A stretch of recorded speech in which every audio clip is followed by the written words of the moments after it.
Doctor Shyama Prasad Mukherjee की याद में किया गया वृक्षारोपण। केकराखोली रुद्र अग्रवाल के फार्म हाउस में सांसद अरुण साहू ने किया वृक्षारोपण।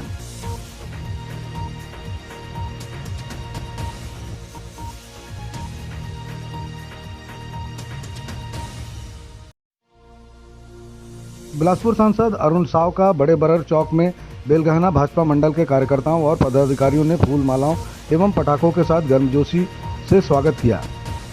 फिर कार्यकर्ताओं के द्वारा बड़े बरर स्कूल में पौधारोपण किया। तत्पश्चात ग्राम पंचायत करही कछार के केकराखोली में रुद्र अग्रवाल के फार्म हाउस में फलदार वृक्ष व नीम आंवला के पौधों का रोपण किया। साव ने कहा कि डॉक्टर श्यामा प्रसाद मुखर्जी के जन्मदिन पर प्रदेश भर में पौधारोपण का कार्य किया जा रहा है। उन्होंने पंडित श्यामा प्रसाद मुखर्जी को याद करते हुए कहा कि उनकी शहादत को हमेशा याद किया जाएगा। उन्होंने एक देश एक विधान की बात कही थी। देश में महान शिक्षाविद, राष्ट्रवादी विचारधारा और जनसंघ के संस्थापक रहे हैं। अखंड भारत के प्रबल समर्थक रहे और उन्होंने एक देश में दो विधान दो निशान का विरोध किया था। उनकी याद में फलदार पौधों का वृक्षारोपण किया गया। उन्होंने कहा कि पर्यावरण की सुरक्षा सबकी जवाबदारी है। कार्यक्रम में मौजूद भाजपा मंडल बेलगहना के अध्यक्ष राकेश कश्यप, गोविंद यादव, नर्मदेश्वर पांडे, विनोद तुलसियान, प्रभात पांडे, जनपद सदस्य, जनपद अध्यक्ष मनोहर राज, अजय पटेल, मुकेश पांडे, शिवम शुक्ला, निरंजन पैकरा, अरुण पैकरा, पूर्व सरपंच, सरपंच संघ के अध्यक्ष मनोहर ध्रुव सहित भारी संख्या में ग्रामीण जन उपस्थित रहे। जुलाई है, डॉक्टर श्यामा प्रसाद मुखर्जी जी का जन्म दिवस है।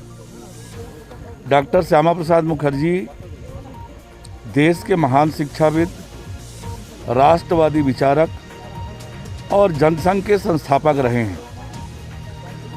अखंड भारत के प्रबल समर्थक रहे हैं और उन्होंने एक देश में दो विधान, दो निशान और दो प्रधान का विरोध किया था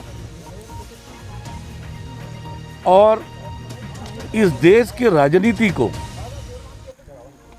एक नई दिशा देने का काम डॉक्टर श्यामा प्रसाद मुखर्जी ने किया था। आज जम्मू कश्मीर भारत का अभिन्न अंग बना है। संविधान से अनुच्छेद 370-35 से समाप्त हुआ। अब देश के सभी कानून जम्मू कश्मीर पर भी लागू होंगे। जम्मू कश्मीर को भी एक विकास की दौड़ में आगे बढ़ने का अवसर मिलेगा। जम्मू कश्मीर के लोगों को विकास की दौड़ में आगे जाने को मिलेगा। आज जम्मू कश्मीर की जो स्थिति है, वहाँ पर धीरे धीरे जनजीवन सामान्य होकर देश की मुख्य धारा में जम्मू कश्मीर अब आया है। और ये सपना देखा था डॉक्टर श्यामा प्रसाद मुखर्जी जी ने। सभी को मालूम है कि जम्मू कश्मीर में परमिट प्रथा थी, वहाँ जाने के लिए परमिट लेना पड़ता था। उसके विरोध में उन्होंने यात्रा निकाली, बिना परमिट यात्रा किया कि परमिट देश के अंदर जाने में, देश में ही विचरण करने में कोई परमिट नहीं होना चाहिए। और इस दौरान उनकी गिरफ्तारी हुई और संदिग्ध परिस्थितियों में उनकी शहादत हुई। ऐसे राष्ट्रवादी विचारक, शिक्षाविद डॉक्टर श्यामा प्रसाद मुखर्जी, जो जनसंघ के संस्थापक भी हैं, उनका जन्म दिवस है। भारतीय जनता पार्टी ने पूरे देश भर में उनकी पुण्यतिथि 23 जून से 6 जुलाई तक व्यापक वृक्षारोपण का अभियान प्रारंभ किया है। उसी के तहत आज बेलगहना मंडल में भी वृक्षारोपण का कार्यक्रम हो रहा है।